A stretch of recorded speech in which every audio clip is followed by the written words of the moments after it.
Welcome to episode 2, part 2. Indeed. The show is still called It's Not a Meisner Podcast. We haven't changed it yet. And I am still Kevin Kittle, and you are still Carson S. Davis. That's right.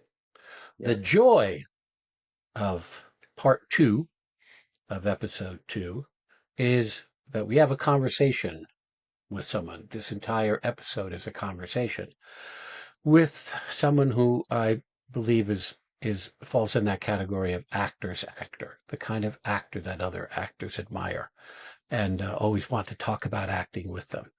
I'm talking about my good friend and former student, Tom Pelphrey. Tom was good enough to speak with us for about an hour, which always happens when he and I talk. There are so many topics. He's so smart and so much fun to talk to. So coming up right after this intro is a great conversation with Tom. Tom has done film, television, and theater. Just to give you a sense of some of the people he's worked with, he worked in film with Gary Oldman. He worked on stage on Broadway with Sam Rockwell. He's worked with Elizabeth Olsen, Jesse Plemons, Josh Brolin, Lily Taylor, all on screen, on television, episodic television. He was in Ozark, quite famously. Little known show. A little known show. He played Wendy's brother. Laura Linney's brother. And his character is very troubled in that he does very, very good, what we call impediment work for somebody who has some mental health issues. And just for those of you out there listening, if you want to get a sense of Tom and how crystallized his work is, go look up on YouTube Ozark season 3, episode 9. The episode opens with him in the back of a cab, and I would say it goes about 2 or 3 minutes, maybe even longer, of him just spiraling, and it's heartbreaking and phenomenal and brilliant. And when I spoke to him about it later, he said it was word perfect.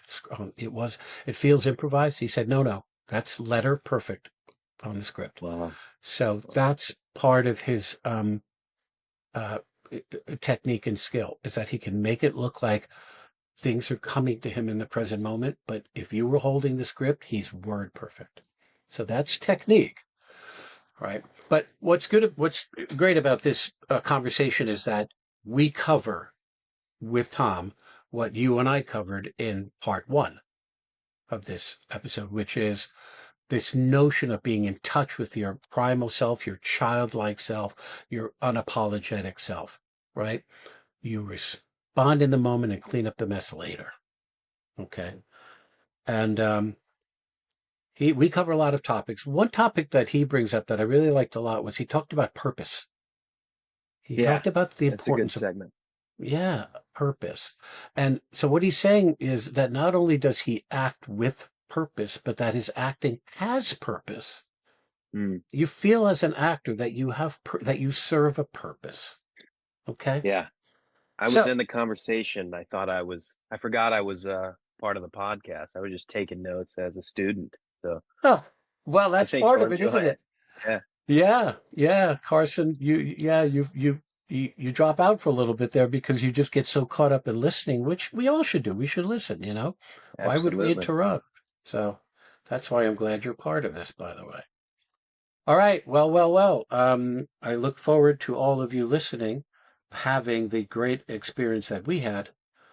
And so here is our conversation with Tom Pelphrey. It should not be acting training. It should be actor training. Am I a good actor? Like me doing... It's not a Meisner podcast. Hi, Tom. Hi, Kev. Carson and Tom have just met. It's a proud day for me that Carson and Tom have met. Nice to meet you, Tom. Nice to meet you, Carson. I called Carson out on his Tisch School of the Arts hat. Yeah. I'm I'll taking take a beating here. Yeah. We're all Rutgers people, so Carson's the enemy. Yeah, I'm the lone wolf. Even though they have a Meisner program at Tisch. That's Look, essentially headed by all Rutgers people, right? That's true. Yeah, I mean, Karen Chamberlain, who's an extraordinary teacher, was Carson's teacher there, and she is from Rutgers. So, Well, it's not often that the Jersey kids get to take a shot at the kids from New York, so we gotta that's right. And it's all of us against Juilliard. That's right. Right, there you go. Anyway, so Tom, thanks for joining us. Tom and I go way back. I knew Tom when he was 18 years old Mm. and auditioned for Rutgers. And I was the only one in the room back then. I was back then when we auditioned. It was I probably had only taught there for about a year or two, and since then we would have two people in a room. But back then, I don't know why, we only had one faculty person in the room. So I was alone in the room when Thomas Pelphrey came in and ripped the doors off the place and blew my hair back. My hair was blowing back like I was on a speedboat or something. Which actually brings me to the first thing I wanted to talk to you about, Tom, was that Stanislavski quote. Carson and I just talked about it in the previously in the episode about nature and truth and beauty. And the reason I love it is that one sentence where he says nature and truth are indivisible. Like if something is of nature, then it's pure, and if it's pure, then it's true, right? And if it's true and pure, then it's beautiful. So I thought that's a good quote for your visit with us, because you are about as in touch with your impulsive, primal, natural, organic self as any actor I know. So I wanted to ask you how you feel about that. Like, how the hell do you do it? How do you put yourself in a place with no apologies and you're completely, authentically, you give yourself permission and empowerment to just respond in the present moment with no censorship. You never prevent or prohibit yourself from feeling anything. How do you do it for young people listening? Because let's face it, in life, people censor themselves all the time because they want to be safe, essentially, and comfortable, right? So do you delineate in your life where you go, I do have to be comfortable, I do have to be cautious a little bit here and there, but do you come on set and go, I don't have to worry about that now, and then you just let it fly and then worry about it later? Yeah, it's interesting. I mean, honestly, like the honest answer to that is it's been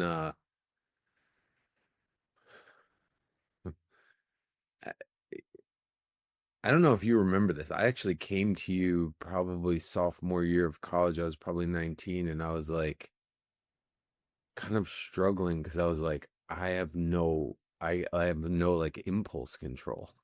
And that's different than being an artist, right?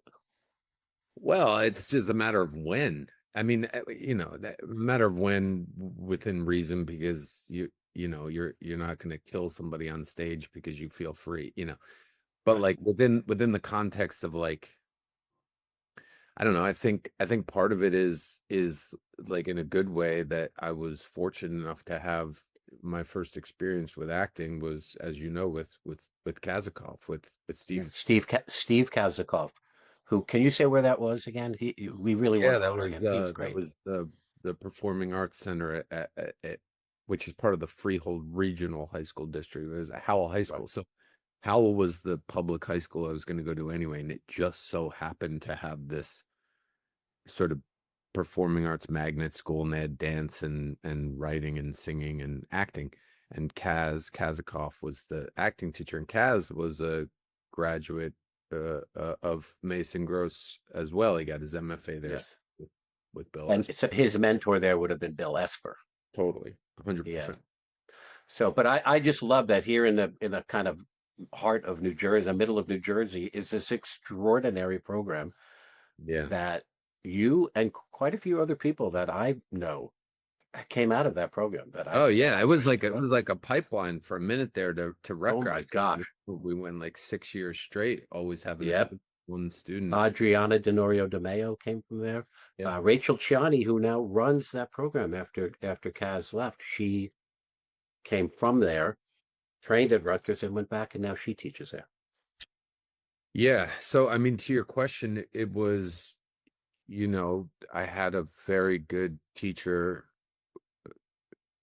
from my first experience with it when I was 14. And so he was encouraging exactly that too, which is also very, like it's a counterintuitive thing to encounter at that age. Like as a 14-year-old boy, you're going through puberty, you're having all these feelings, you're having all these emotions, and you're just trying to discover yourself. And like, it's like, oh, acting, and I'm good. I think I'm kind of good at it, which was a first. Like I played all sports and I wasn't very good at them. I enjoyed it, but like, I knew I wasn't like, and then start acting like, oh, I'm good at this. And then it's the complete opposite of what you would expect at that time in your age in any other setting, which is the more reactive I am, the more it's congratulated and encouraged. And so like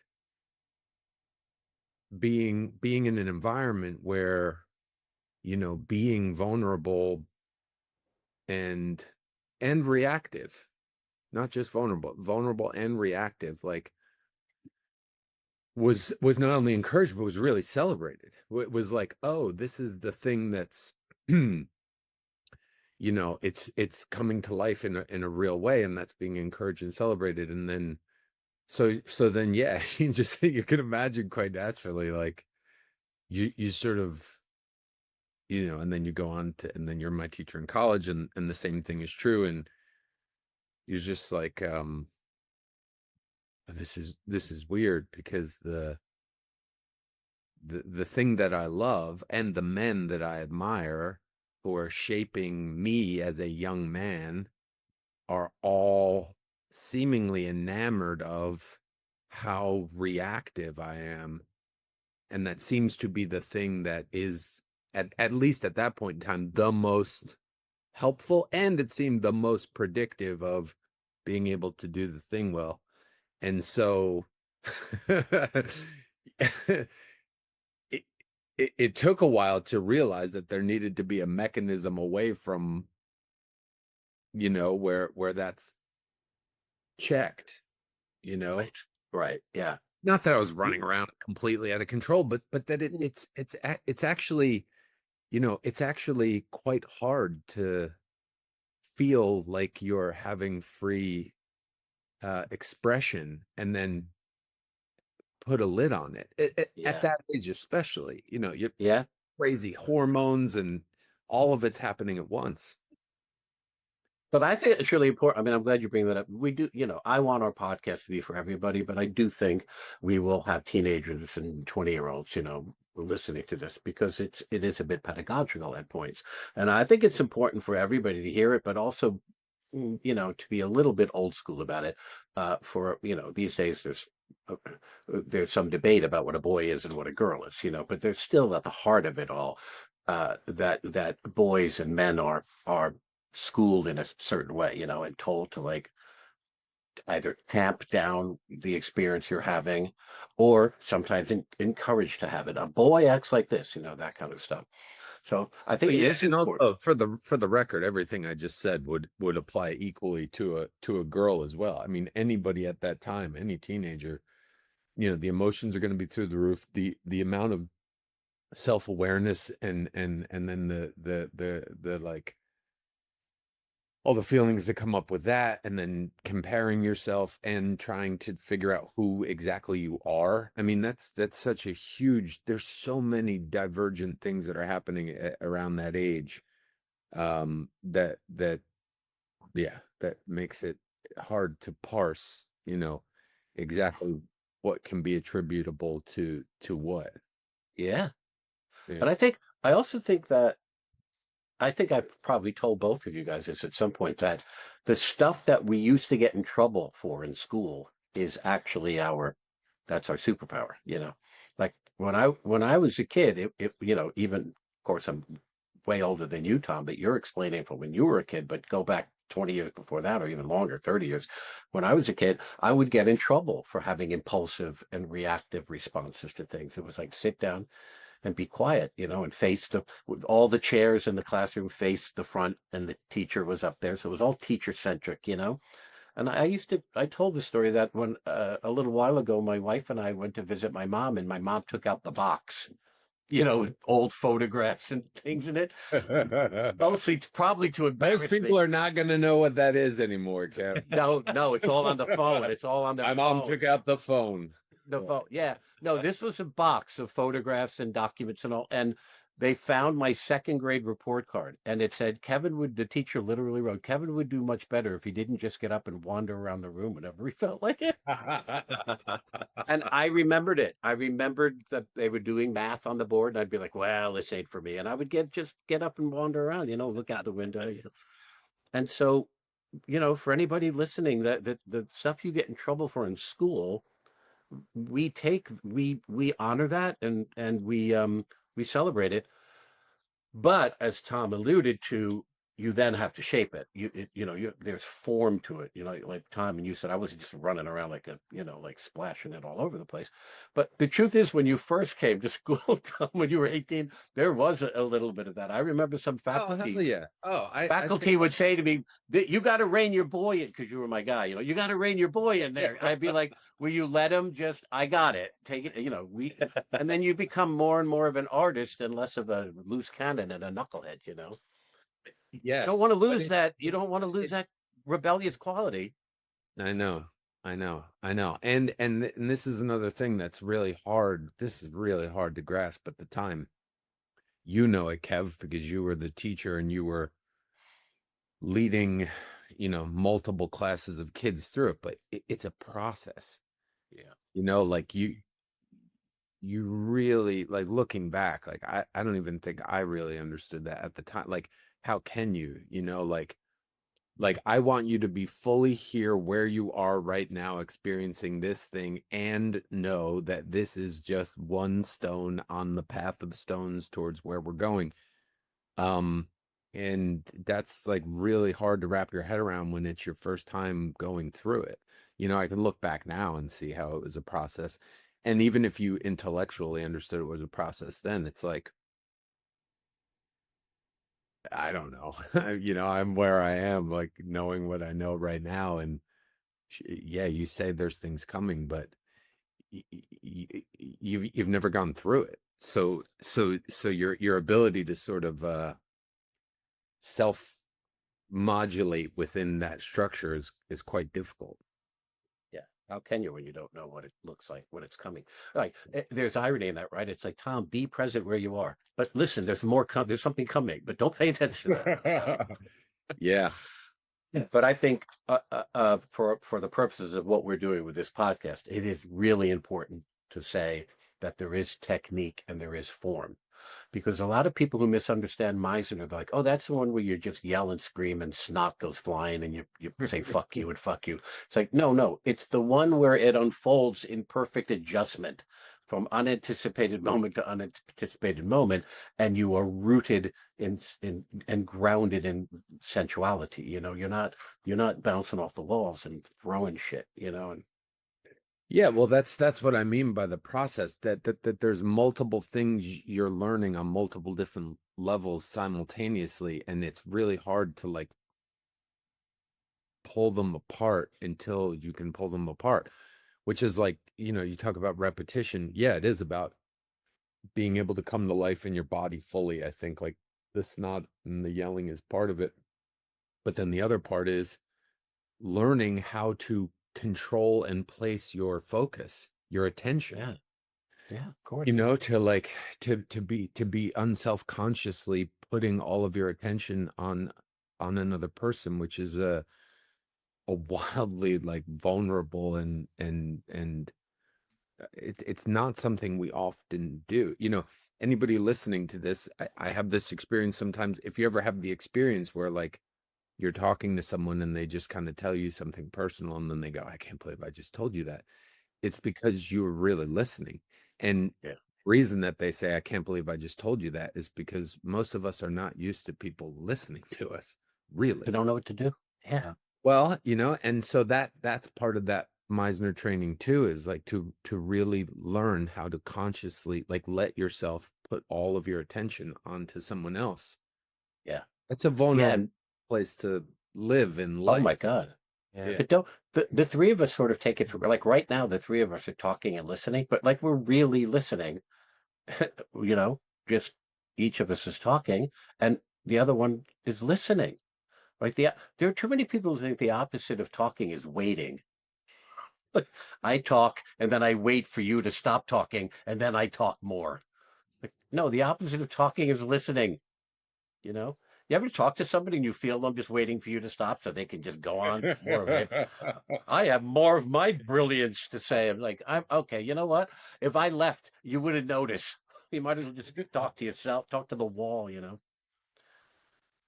Sorry, Kevin, Carson. I feel like, yeah, go ahead, no, Carson. I was just gonna ask because, like, when you start school and you have all these impulses, or like you're explaining, Tom, you have all these impulses that you don't know how to check. Kevin, would you say that, going back to the Stanislavski quote that we talked about before Tom joined us, that is natural beauty, and then you hone that into an artistic truth? Yes, the natural beauty is your impulsive, authentic response before you consider how it's going to be received, Exactly. Because I think we've also got, I don't know, Tom, how you feel about this, Carson, you too. I think humans have gotten so good now that they're actually editing themselves before, they're editing as they're talking. Like we've gotten so good at going, this might get me canceled on social media. I'm going to say it a certain way or not at all. Like, God forbid you should put something out there because it could really blow back at you. So much communication is done where you're typing it out. So you're looking at what you're saying visually. I was actually thinking about what you were saying, Tom, about going to school with all this impulse and worrying about what people think of you and learning who you are and how that's magnified for the current people who are freshmen in college and even future generations with the social media. You're also like trying to live into this online world, which isn't conducive to art at all. Oof, oof. Yeah. I dodged that bullet just, I think I got my first cell phone when I was like 20 years old. So I'm old enough to remember the the days before. And I feel bad for you guys. That's rough. That's if That never occurred to me that you're seeing what you're communicating, that you're typing it. So you're seeing the words as you're speaking, thinking them, and you may edit them because you see them. But then you go out in life and you're just talking to someone and you edit yourself. Yeah. You're not who you are. Tom, it is getting harder to teach.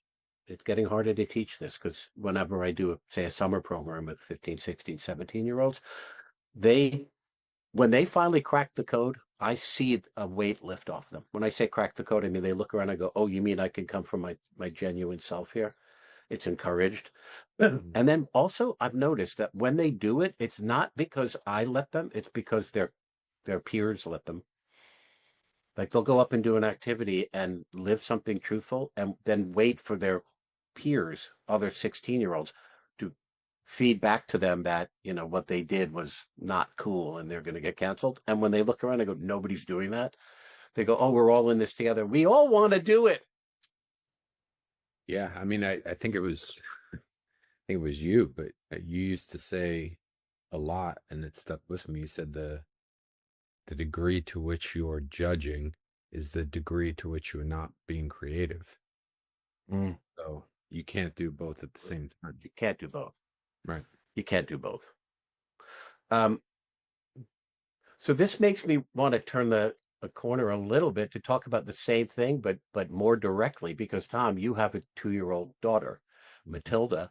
And I always say to my students, what we're trying to get you to do is come from your childlike self, right? Not your childish self. That's different. That's immaturity. Childlike is like Tom, you have the luxury of watching somebody experience things literally for the first time ever. Yeah, it's incredible. I mean, I noticed it also. I noticed it first with my niece. My brother had a little girl, and getting to spend some time with her, I was amazed, and with Matilda as well, but amazed at how cleanly they're fully in every moment, and there is zero apology for going from one moment to the next. Like if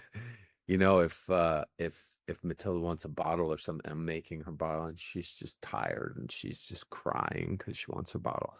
And then I hand it to her. As the second I hand it to her, Yeah. hey, I got my bottle. Yeah. And she's like, and then we're off. Like, let's go, Daddy. It's like, oh man, God bless you. Like it's so free. It's so like devoid, obviously, of any. She has no apologies. She has no shame. She has no even. She doesn't even. This is where I like to trip out, but she doesn't even have the concept of there being a right or wrong, and so it's just what it is. Yeah, and it's medicine to be around. It really is. It's beautiful to be around.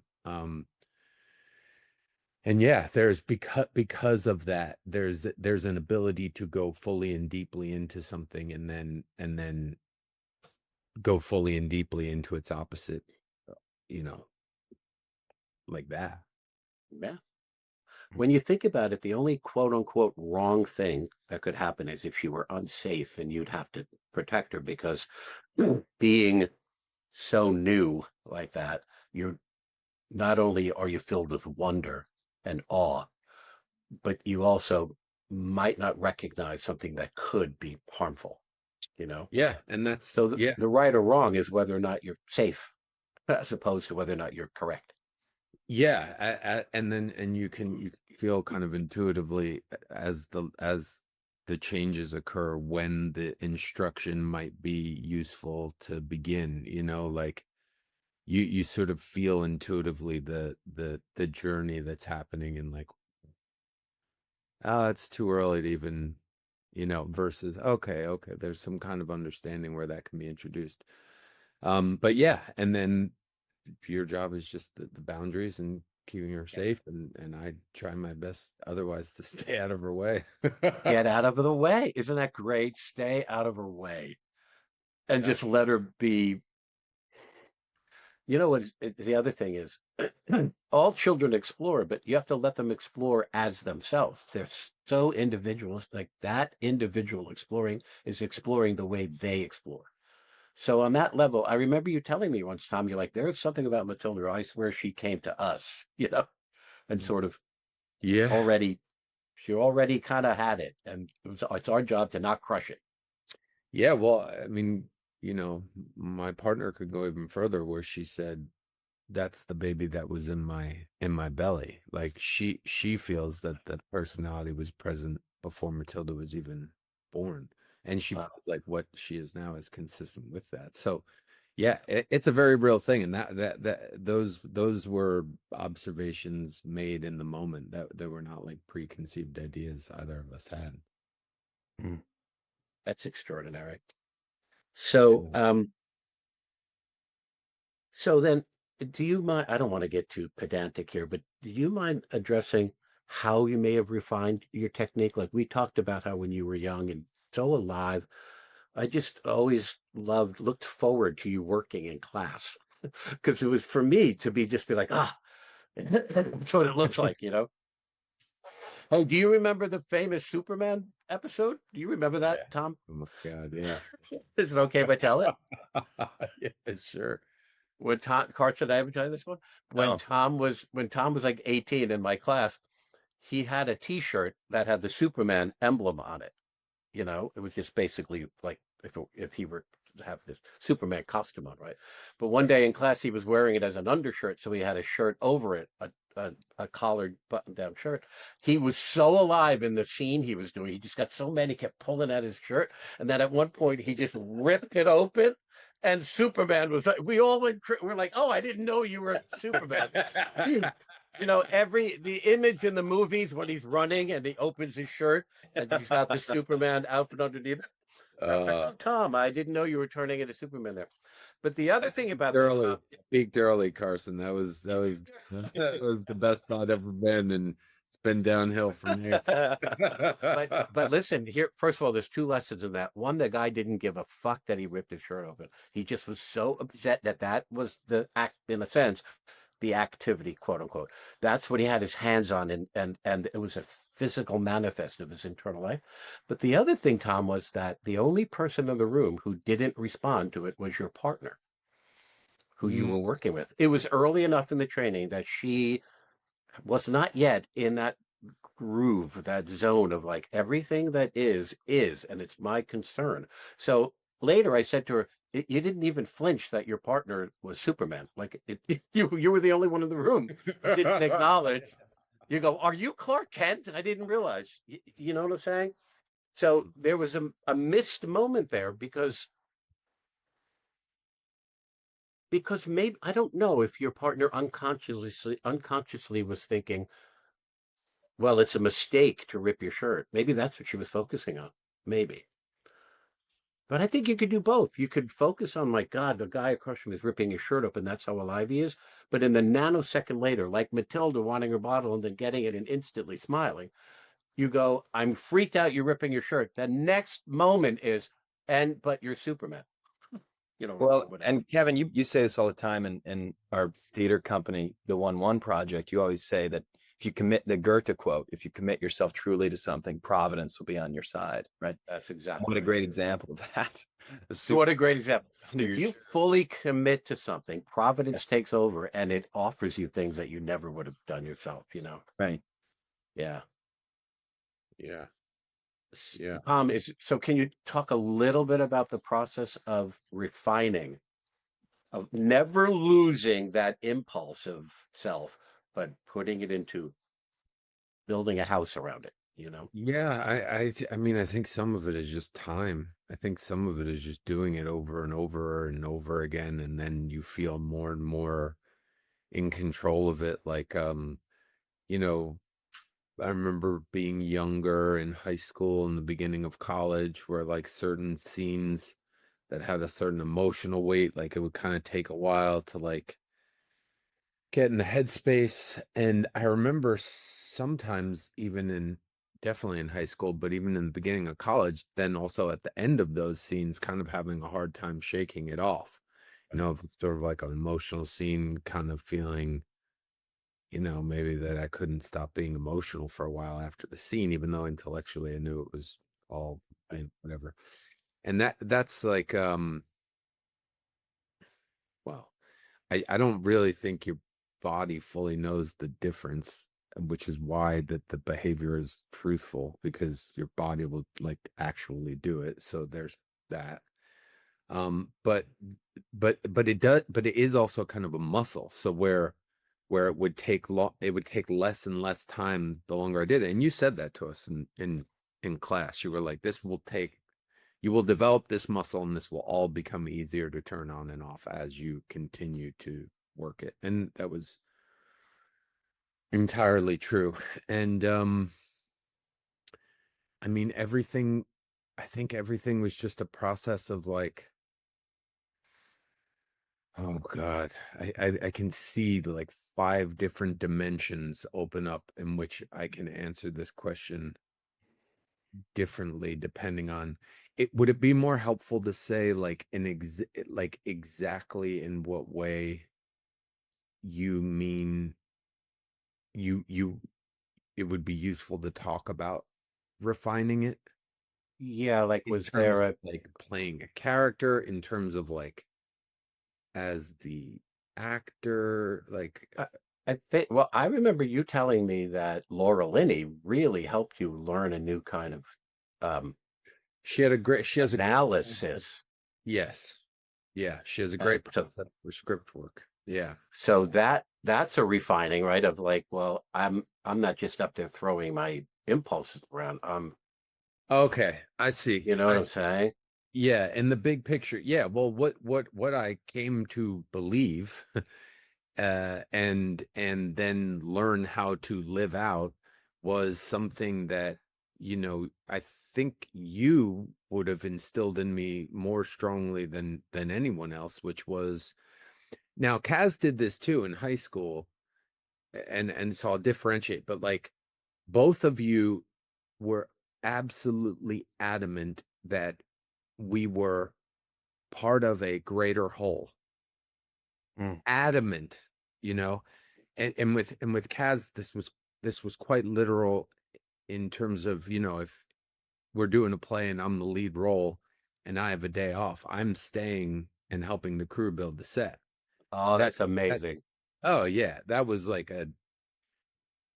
that was so fundamental to him that if you didn't do it or questioned it, you could pack your bags. You know what I mean? Oh my God. Well, that's incredible. It's also the right way to teach kid. Like for every single one of us at 14 years old understood that the play that we were doing was more important than all of us, and that every single one of us was important, and that we we're all working towards the same thing, which is to make this as good as it can be, and that any behavior that deviated from that was not useful.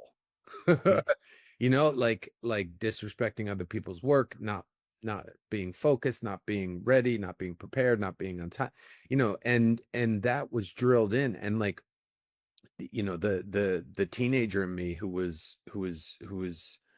desperate for a role model, I drank that in. I mean, that was everything I wanted to hear. It was that was discipline, that was meaning, that was a work ethic, that was purpose. And then, when I met you, you were the same exact way.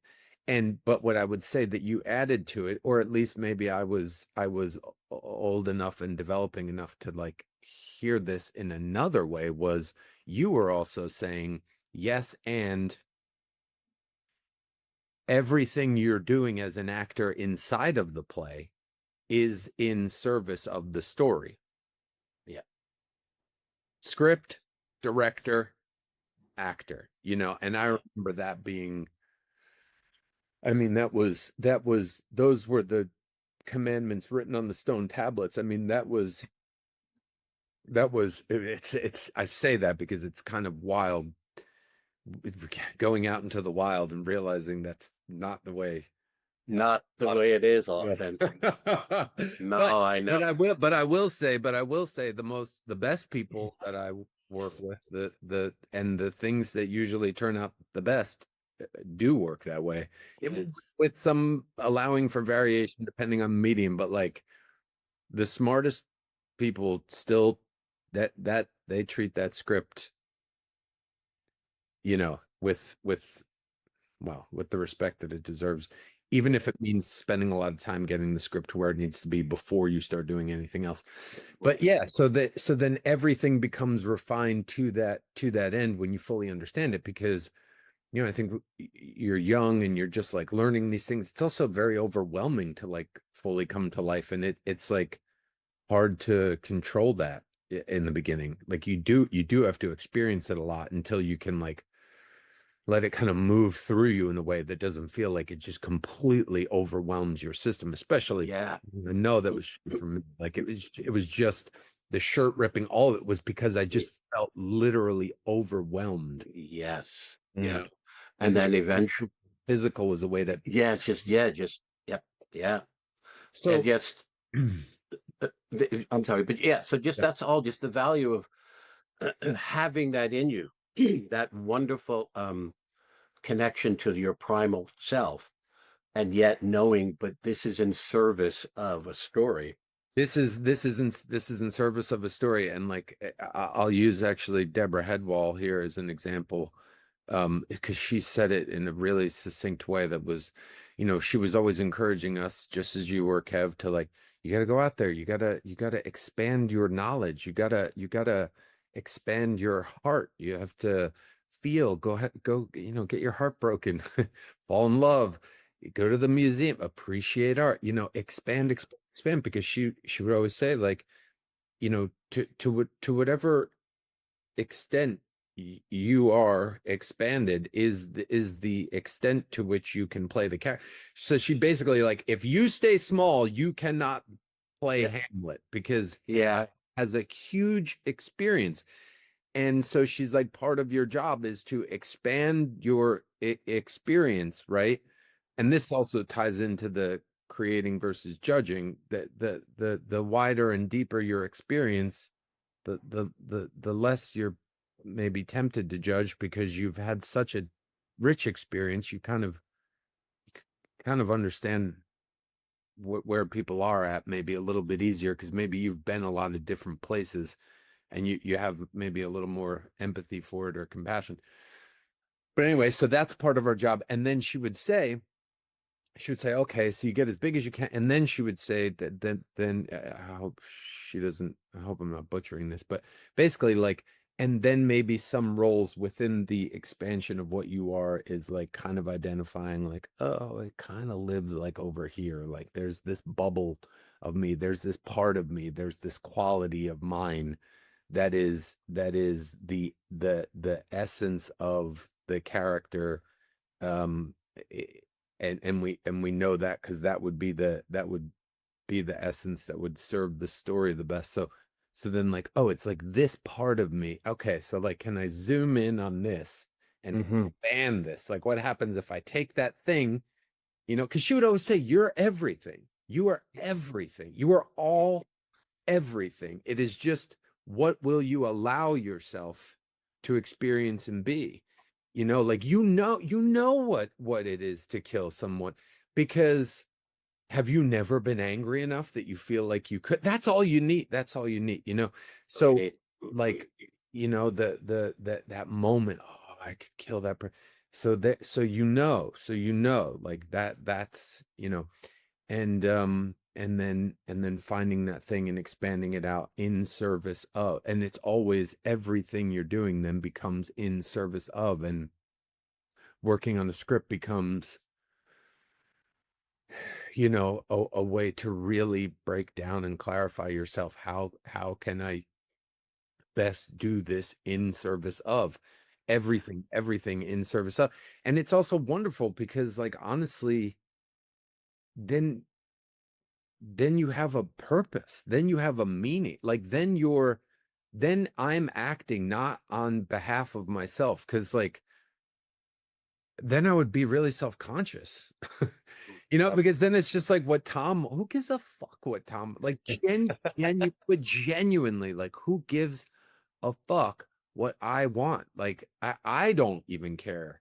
Like, it's boring, but it's like, but if I can marshal myself, my will, my intellect, my experience, and attach it to what we all decide that character want, and then marry that together, and then in service of, I can bring my whole self, then that's our job. And, like, that to me, to come full circle, because I you know, it is hard to get there. Like, it's also a very hard thing to do and not be self-conscious, and not, like, it's hard to be an actor and not, like, I remember also consciously noticing somewhere along the path of, like, oh man, I'm very self-centered.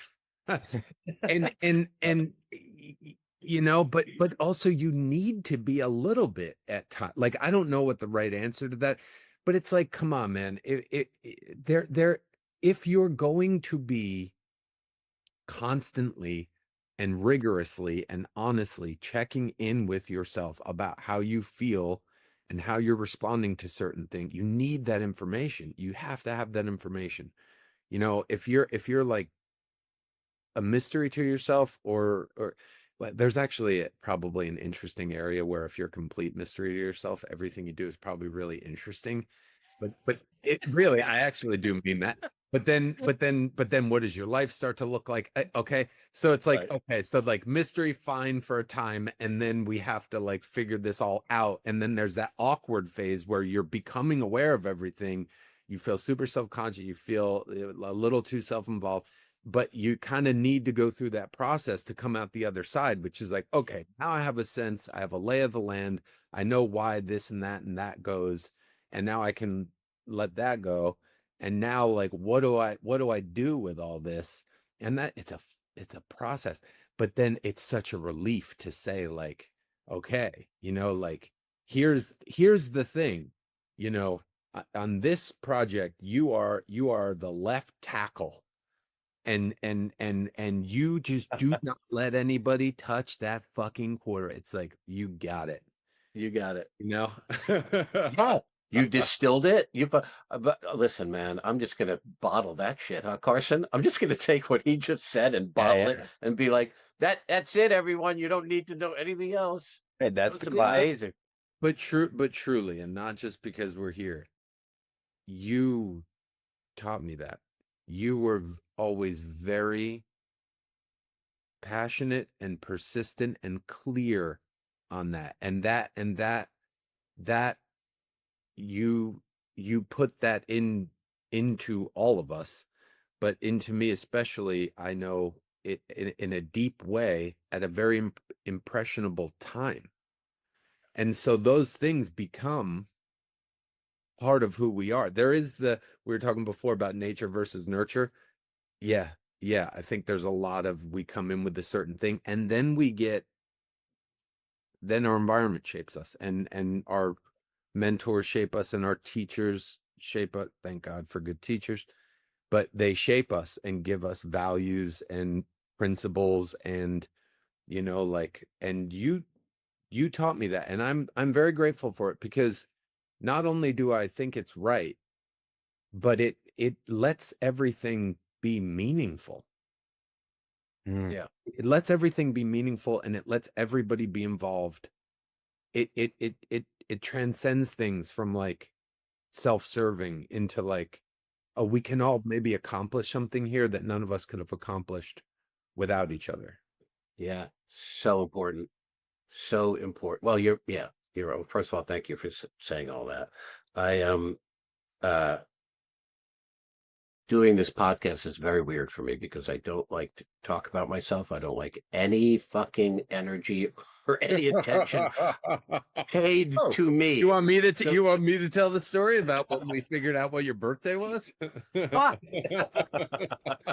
was bad. I can validate the truth of what Kevin just said. That was bad.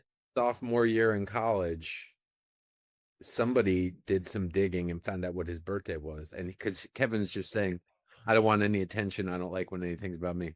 We found out what his birthday was, got him a cake. He walked into the classroom. We had the cake lit, and we started, and he basically said something like, get rid of it, turned around and walked out. And we were like, okay, I guess he really doesn't want. It's like, I'm very embarrassed when I think about that. I said, shut it down. We're here to work. I don't want any of this. Hey, but you know what the follow-up? Man, at least you're not a hypocrite. He has an ethos, that's for sure. But the follow-up to that, Tom, is one of your classmates came into my office a little later. God bless this kid, 19 years old, whatever. Let me have it. Wow. He said, because he said the young woman who knew your birthday really did this out of love for you, and you embarrassed her and humiliated. He let me have it. And I looked at him, I was like, good for you to tell your, quote unquote authority figure. He basically said, fuck you to me, and that I owe that girl an apology. I was like, ooh, I like that. Oh. Yeah. Yeah. Isn't that great? Yeah. But yeah, that's basically. It occurs to me we should say who Deborah Headwall is. Tom, do you know that Carson works with her now? Carson studies with Deborah. Yeah, I'm in her class. I'm jealous. I have to say, up until recently, well, I live in California now, but up until the last few years have been a little crazy, but even just before that, anytime I wasn't working, I would go into Deborah's class. If Deborah Headwall, I would take the class, and if I had a week or something I would ask Deborah if I could just come watch. Yeah. You know, It's the best. yeah. Deborah Headwell is a great actor and Amazing actor. and an acting teacher. And she has a kind of workout place in New York. It's like not necessarily a technique class. It's a class that Tom's talking about. You go in and you work out your thing, and she sits there and receives it, responds to it, treats you like a colleague and a peer. And it's a place to go to just keep it up. But I like that Tom is saying that a bunch of people who work quite a bit for a living, when they have a little time, they go to class. Yep. They'll go Look, to class. and Deborah was Uta Hagen's protege. I mean, Deborah was her teaching assistant. Deborah was with Uta for years and years and years. I mean, that's she has a wealth of experience and information that is quite valuable, and she's very good at transmitting that and bringing it out of the students. And you know, I don't know all the acting teachers, so this isn't a knock on anybody else, because I only know what I know. But like, unless you were teaching a class, Kev, you know, I would always just send people to Deborah. Yeah, the only thing I can say for sure is like, you'll get what you need there. Oh yeah. No, yeah. Go ahead, Carson. You're in No, that class. She calls it a skills class. You know, you come in with your technique and you're working on skills. And it's, I liked what you said about, or I guess you quoted Deborah earlier, Tom, about finding everything in you and everything that exists in you. Because maybe a couple months ago, she came into class and she shared this quote from Gina Rowlands, and I'm paraphrasing the quote, but it was, we all contain within us all of humanity. And the quality of the actor you are is dependent on the degree to which you reveal that humanity. And that really stuck with me, because we do carry it all. We do have, circling back to the first minutes of the podcast, like we all have natural beauty, and it is tampered to some, and some of us don't escape it, be wherever we were born into. And you're set with all these rules, and Kevin's told don't stand up in the middle of the math lesson, you know, but you have to shape it and you have to return back to that. And both Deborah and Kevin are so great at fostering that community. I mean, Deborah starts every class with poetry. Yes. It's imperative to her, and she explains why it is. And I've learned that it is because she's teaching you to paint in watercolors. A friend of mine said, like for the actor, here's this kind of watercolor esoteric painting, and you do with it what you can. It's absolutely marvelous. Yeah, I mean, yeah, and if anybody's rolling their eyes at that, like, quite pragmatically speaking, what are you about to do? Like, if I'm about to play a baseball game, I warm up and I stretch. Why? Because I'm about to use those muscles in an intense way for a certain duration, and I need to warm them up so I don't hurt myself. Right. By poetry, it's a heart opener. It's a heart opener. If poetry doesn't do it for you, do something else. It's about keeping your heart open, and you need to warm that up and then go into the space. And what you said is skills class. She always used to say to us, this is the gym. What muscle do you want to work today? Like, do not come in here and show me how good you can do a scene. I do not care. No one here cares. No one's, you know what I mean? Like, don't come in here and show me how good of an actor you are. Come in here, and she would always hold you to what do you want to work on today?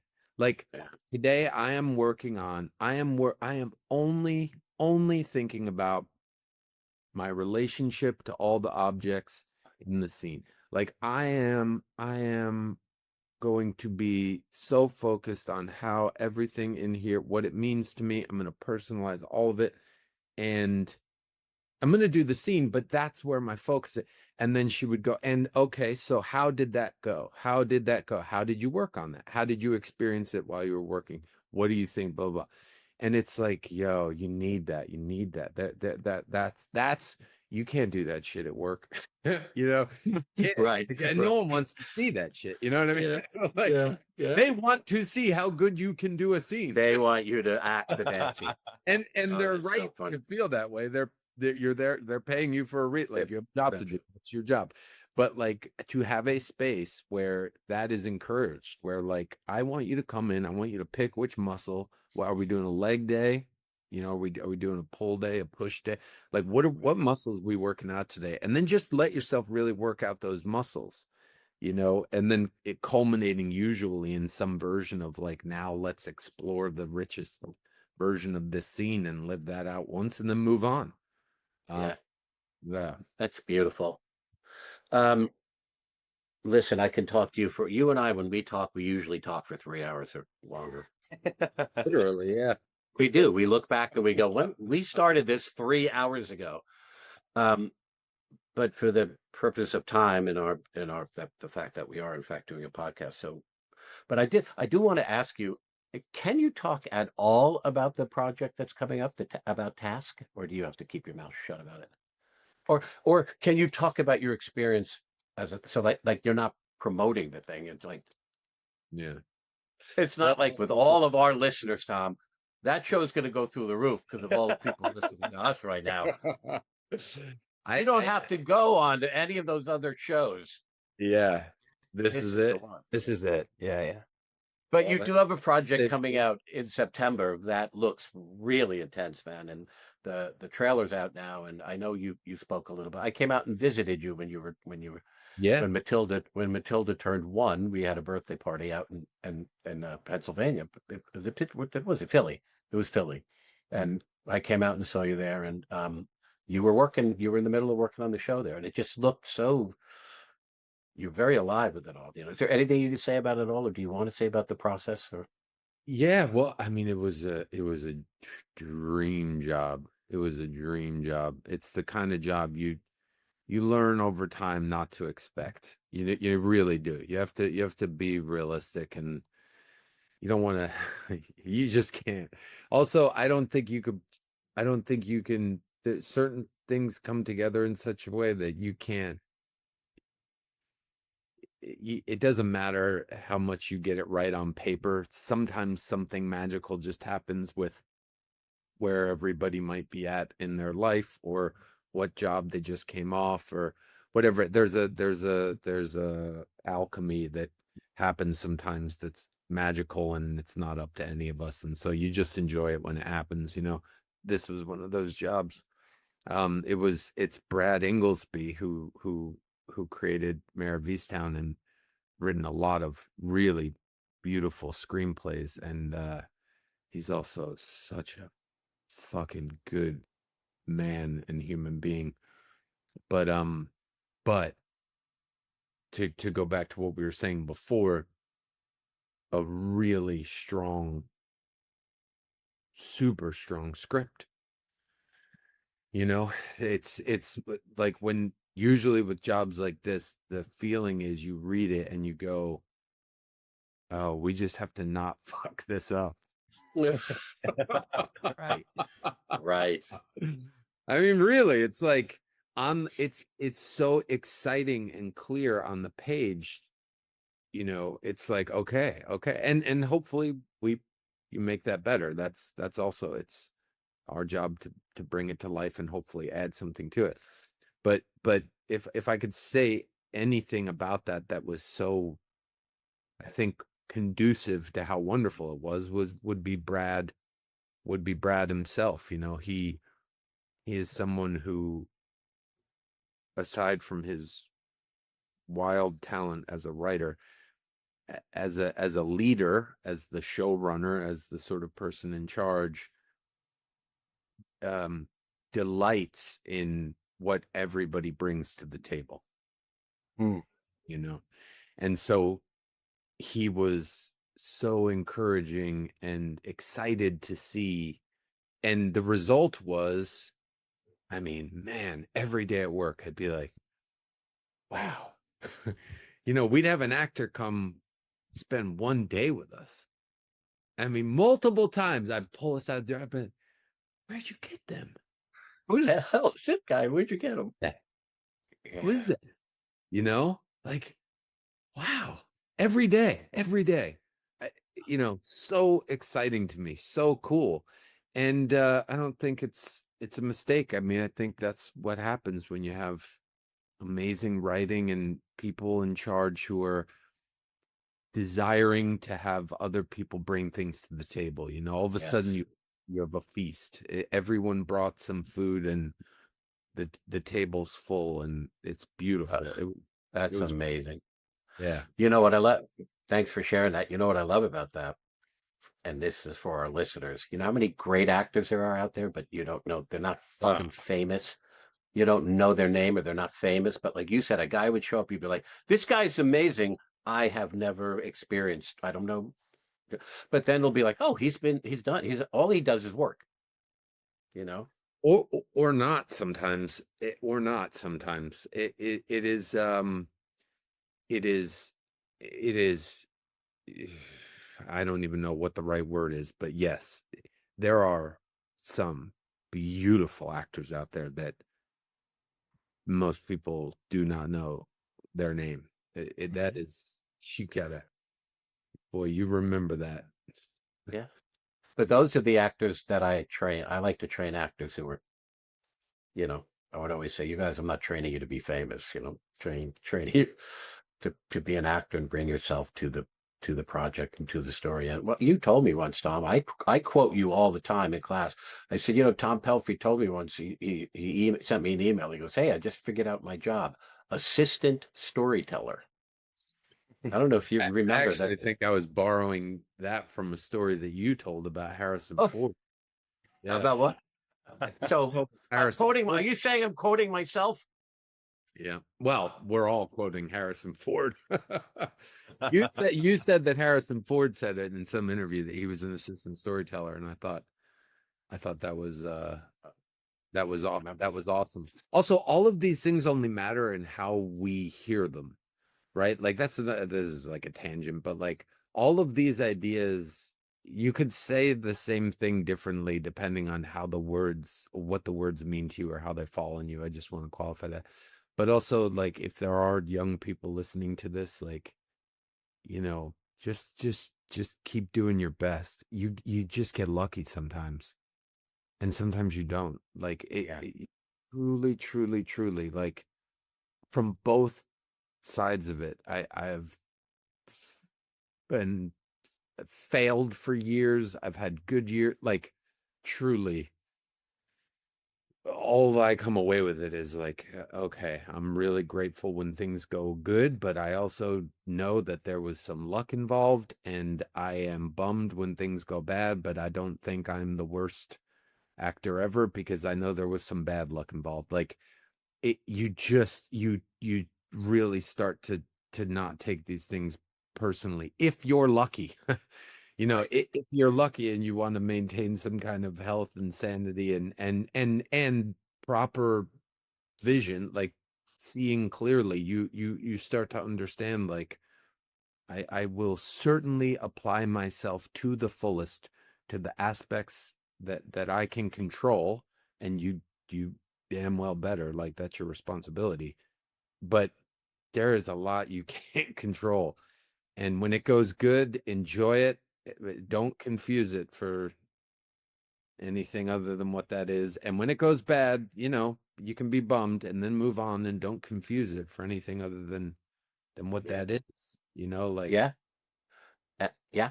And sometimes it has nothing to do with you do your thing and then you just kiss it up to God. And like, even if someone doesn't cast you, it has nothing to do with you. Maybe they, you don't match up with someone else somehow.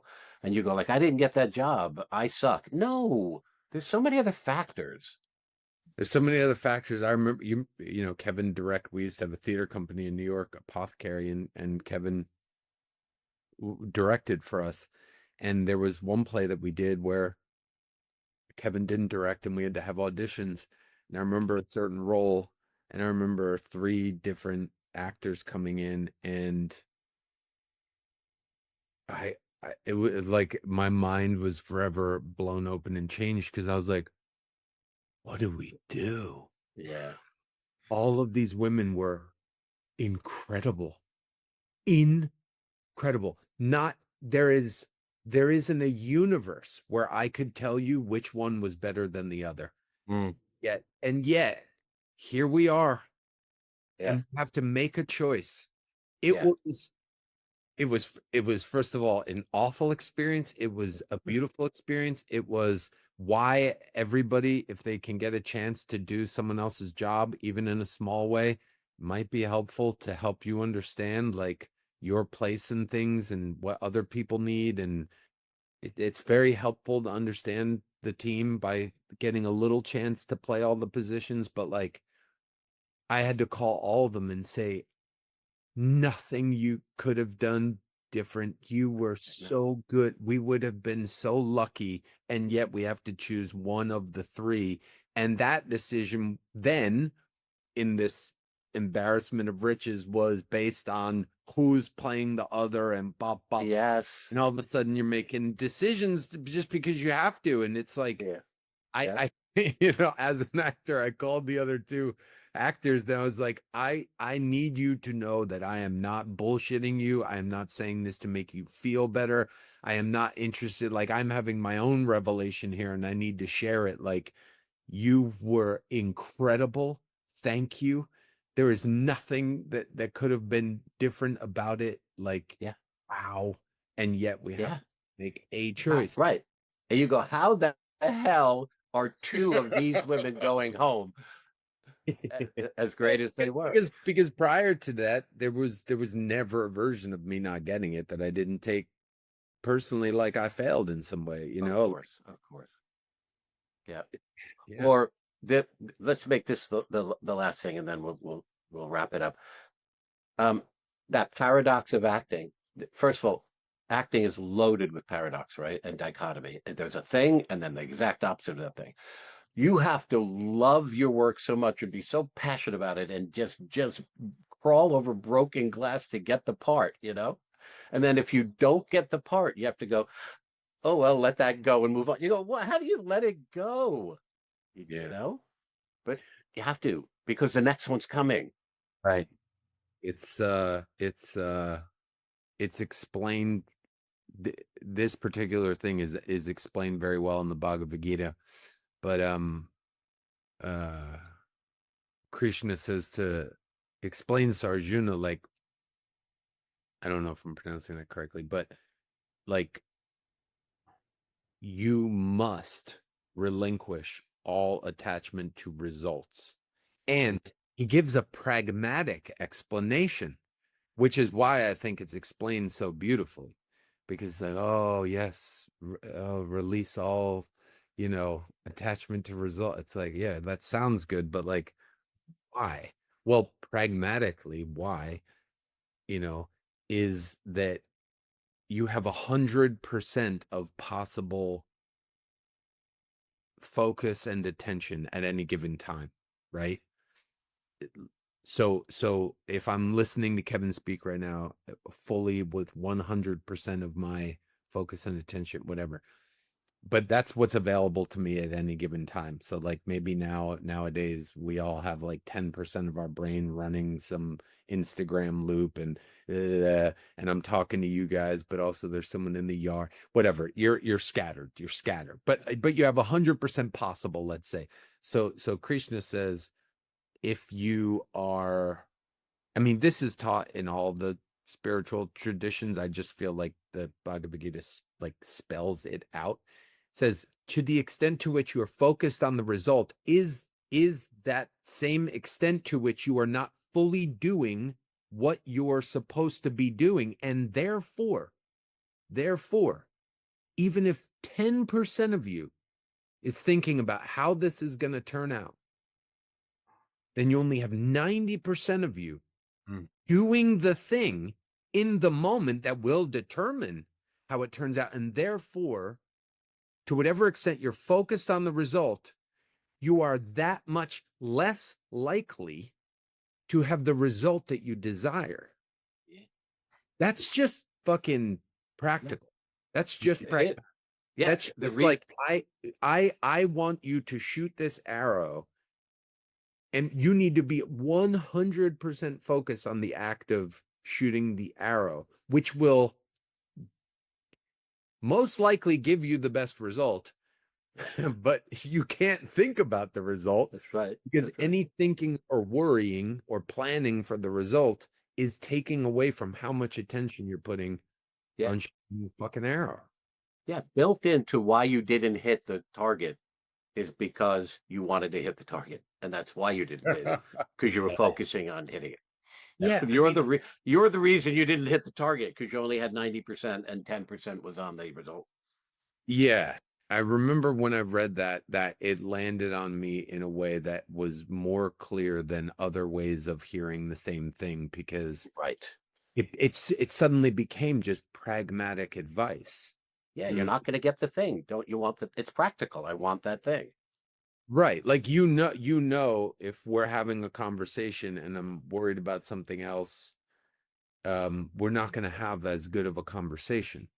Yeah. Right. And if we were trying to achieve something through our conversation, we may not, because you were distracted by something else.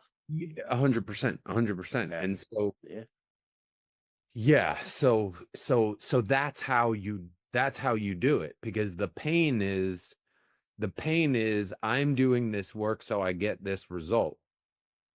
I'm not saying this is fucking easy, and I'm not at all, because it's actually really hard, and it took years to get better at this, and even sometimes now it's hard. So I say guilty before I say this, but it's like that. If you think about it, the pain is only because then you've tied in the meaning to the result.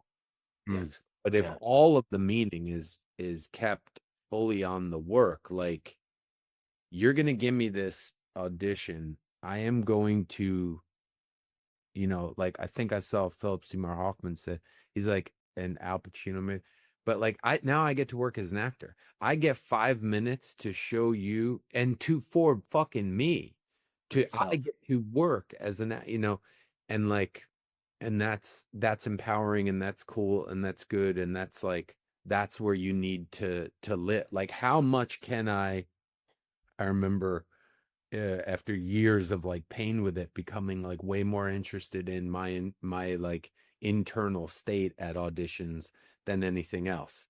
I would like prepare, and I would get there, and then all I really cared about anymore was like when I would sit there before I'd go in and be like, how do I feel? Like, do I feel like calm, confident, present, versus like in the past, like that nervous, like, I'm gonna do, like, can I just be here? Can I just, yeah. But do you know what? I think this is the third time I said this is the last thing, and I swear we're going to see what happens when Tom and I talk. We can't stop. I think, Tom, that you embody now. You kind of always did, but wait, now you just completely embody it. What we say in Meisner is the last thing you say to yourself before you go on to work, you say, fuck it. Yeah. And that's kind of a funny thing to say, but it's actually pedagogically sound. I can't control what's going to happen out there. I may as well not even try. I'm not looking ahead to what's going to happen out there. So you prepare and you prepare and you prepare, and then you're at the precipice and you go, fuck it, and you let go. And then you are present. And then whatever happens, you're the vessel through which it all flows, So I think, Tom, you embody that. Fuck it. Whatever happens, happens. But that only works if you've done your preparation. If you don't work beforehand and then you say fuck it, it will fuck up. But if you've got the work in you, you go, well, fuck it. I've got the work. I can let go of it. Really important. Yeah. All right. We better stop. I have a feeling, Carson, that we are not attaching this to this is its own episode, I think. Carson and I are going to have to. This is going to be an editing nightmare for me. No, we're not editing a goddamn thing. Conversation goes out. This is its own episode. So, but yeah, it's its own episode. Great. We're not attaching it to the last one. I forgot I was in it. I was just listening to it and taking notes, man. So thank you. I know. If it were up to me, Tom he and I would just have conversations like this, and that would be the whole podcast. Yeah. Non-separate hour-long conversations with Pelphrey. Well, I love what you guys are doing, and I'm genuinely very honored that I get to be your first guest. That means a lot to me, and And, First one.